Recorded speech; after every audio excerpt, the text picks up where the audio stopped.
여러분 안녕하세요. 번역가 겸 작가 정재희입니다. 지난 영상에서는 독립출판을 어디에서 시작할 수 있는지에 대해서 얘기를 나누어 보았는데요. 이번 영상에서는 독립출판의 프로세스, 즉 어떤 단계를 거쳐야 독립출판을 완성할 수 있을지에 대해서 얘기해 보려고 합니다. 모든 일에 밟아나가야 할 단계와 순서가 있듯이 독립출판에도 나름의 과정이 존재하는데요. 사실 이 과정은 기성출판뿐만이 아니라 모든 일을 진행하는 과정과 닮아 있을 것 같기도 해요. 오늘은 전체적인 흐름을 같이 살펴보고요. 차후에 업로드될 동영상에서 더 자세하게 얘기를 나누어 보겠습니다. 독립출판의 과정은 기획, 집필, 제작, 유통 이 4가지 단계로 나눌 수 있습니다. 먼저 책을 내고 싶다면 어떤 책을 낼지를 정해야겠죠. 이 단계가 바로 첫 번째 기획 단계입니다. 기획 단계에서는 어떤 책을 만들면 좋을까라는 질문에 집중하면서 내가 만들고 싶은 책의 이미지와 또 분량 이런 것들을 구체화하는 작업을 거치게 되는데요. 예를 들면 어떤 장르의 책을 쓰고 싶을지, 또 두께는 어느 정도였으면 좋겠는지, 제목과 부제목은 무엇일지 이런 것들을 촘촘하게 정하는 시간이라고 생각하시면 될 것 같아요. 물론 모든 걸 다 정하고 시작할 수는 없습니다. 이게 무슨 말이냐면요. 준비를 하다 보면 마음이 바뀌기도 하고 또 예산 문제로 내가 생각했던 책의 모양을 있는 그대로 만들기가 어렵다는 사실을 깨닫게 될 때도 있어요. 또 가령 프리랜서의 일상이라는 주제로 책을 만들려고 했고 또 그 주제로 쓸 내용이 되게 많다고 생각했는데 막상 글을 쓰기 시작하다 보면 의외로 할 말이 좀 없다라고 생각될 때도 있습니다. 그렇지만 아무런 생각도 없이 그냥 무작정 쓰는 것보다는 어느 정도의 틀을 잡고 시작하시는 게 좋아요. 사실 제가 지난 영상에서 일단 써야 한다 라고 말씀드렸던 부분이 있는데요. 이건 우리가 생각만 많이 하고 실천하는 일을 좀 미루는 경향이 많이 있기 때문에 그런 상황들을 좀 지양하자라는 의미로 드렸던 얘기입니다. 평생 기획만 할 수도 없지만 그렇다고 무작정 쓴다고 해서 그것이 책이 되기는 또 어려울 수도 있어요. 그렇기 때문에 마음에 어느 정도 어떤 얘기를 하고 싶다 이런 것들은 정해두고 시작하시는 걸 추천드립니다. 그렇게 기획을 마쳤다면 이제 집필을 시작을 해야겠죠. 원고가 없다면 책도 없습니다. 글을 쓰든 그림을 그리든 사진을 찍든 혹은 이 3가지를 전부 하시든 기획을 어느 정도 하셨다면 원고 집필을 바로 시작하셔야 돼요. 어떻게 보면 가장 오래 걸리고 지루하고 또 힘든 과정이긴 한데요. 저는 이 집필 단계에서 초고가 완성되면 독립출판의 절반은 끝났다라고 말씀드릴 수 있을 것 같아요.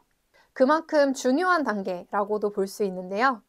문제는 이 과정을 혼자 해야 되기 때문에 상당히 늘어지기가 쉬워요. 왜냐하면 직장에 출퇴근을 하고 계시는 중이라면 아침부터 저녁까지 직장 업무로 굉장히 고된 하루를 보내고 오셨는데 집에 와서 또 글을 쓴다는 게 정말 쉽지 않거든요. 그래서 이 단계에서는 나름대로 마감 기한을 설정하시고 시작하시는 걸 추천드립니다. 기획도 했고 나름대로의 마감 기한도 설정해서 집필도 모두 마쳤어요. 그렇다면 이제는 이 원고를 세상에 내보여야겠죠. 그 단계가 바로 제작 단계입니다. 제작 단계는 이 영상에서 하나하나 설명해드리기 어려울 정도로 정말 많은 일을 거쳐야 되는데요. 인디자인 같은 편집 프로그램을 이용해서 미리 써두셨던 원고를 인쇄 파일로 만드는 과정도 필요하고요. 그 외에 책 표지를 디자인하는 과정도 거치셔야 돼요. 어쨌든 원고가 일단 완성이 됐다면 직접 인쇄하시거나 인쇄소에 인쇄를 부탁해서 완성하실 수도 있습니다. 거의 90%의 독립출판 제작자들이 인쇄소에 파일을 맡기고 책 제작을 의뢰하는데요. 그렇지만 여기에서 인쇄소가 모든 걸 알아서 해준다 라고 생각하시면 안 돼요. 제작자인 저희가 직접 표지의 색깔이나 표지에 쓰일 종이, 그 다음에 내지에 쓰일 종이까지 하나하나 전부 선택하는 과정을 거쳐야 하거든요. 그래서 개인적으로는 이 제작 단계가 기획이나 집필을 하는 것 이상으로 좀 스트레스를 많이 받는다라고 생각합니다. 제가 생각한 대로 색감이 안 나오기도 하고, 또 정말 예측할 수 없는 인쇄사고로 인해서 오늘 받을 줄 알았던 책이 갑자기 다음 주에 오는 경우도 생기거든요. 그래도 내가 쓴 이야기를 세상에 내보이고 싶다면 꼭 거쳐야 하는 단계입니다. 어쨌든 우여곡절 끝에 제작을 드디어 마쳤습니다. 가령 100부 정도가 집에 도착했다고 생각해 볼게요. 이 책을 평생 소장하실 게 아니라면 팔아야겠죠.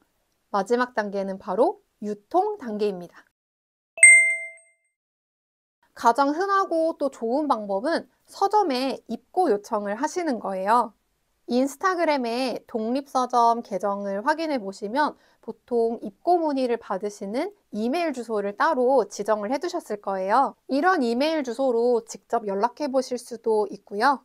혹은 인디펍처럼 제작자와 서점, 그리고 독자를 연결해주는 대형 플랫폼에 입고를 요청하셔서 조금 더 대대적으로 유통을 시도해 볼 수도 있습니다. 혹은 좀 더 사적인 방법을 이용하고 싶으시다면 개인적으로 스마트 스토어를 개설하셔도 좋고요. 리틀리 같은 서비스를 이용해 보실 수도 있어요. 제가 운영하고 있는 정제이 프레스에서는 리틀리를 이용해서 전자책, 디지털 책 판매와 실물책, 종이책 판매도 함께 진행하고 있습니다. 이런 서비스를 이용하실 때는 수수료가 얼마인지 또 확인해 보시는 게 좋을 것 같아요. 조금 더 직거래에 힘을 쏟고 싶으시다면 지난번에 말씀드렸던 독립출판 페어에 참가해 보시는 것도 좋습니다. 독립출판 페어는 창작자가 자신의 제작물을 소개하는 자리이기도 하지만 독자와 제작자 간의 직거래를 할 수 있는 역할도 중요하게 수행하고 있습니다. 나의 제작물을 독자에게 좀 더 친근하고 빠르게 소개하고 싶으신 분이라면 출판 페어에도 참여해 보시는 걸 추천할게요.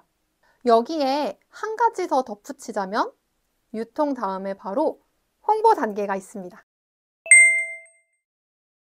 사실 저는 유통과 홍보가 굉장히 맞닿아 있다라고 생각을 해요.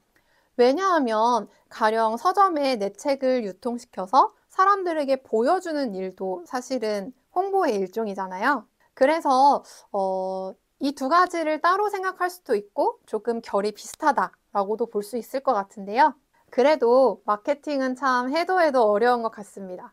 하지만 내가 만든 창작물을 지인 이상의 사람들에게 소개하고 싶으신 마음이 있다면 이 홍보 단계까지 조금 더 힘을 내주셔야 돼요. 이 단계에서는 아까 말씀드렸던 북페어 참여하기를 고려해 보실 수도 있을 것 같고요. 혹은 인스타그램 광고 도구를 사용해 보시는 것도 좋을 것 같습니다. 이 부분은 차후에 제가 업로드할 동영상에서 더 자세하게 얘기해 드릴 수 있을 것 같아요. 독립출판, 그냥 내 글 쓰고 인쇄만 하면 될 줄 알았는데 생각보다 촘촘한 과정들이 있어서 놀라셨나요? 당연히 쉽지는 않은데요. 그래도 이 과정에 천천히 몸을 담가 보시면 새로운 경험을 하실 수 있을 거라 생각합니다. 또 이렇게 얘기를 듣고 상상하시는 것만큼 무시무시하지는 않을 거예요. 다음 영상에서는 오늘 전체적으로 훑어드린 단계들에 대해서 조금 더 깊이 얘기하는 시간을 마련해 보겠습니다. 그럼 다음에 또 뵙겠습니다. 감사합니다.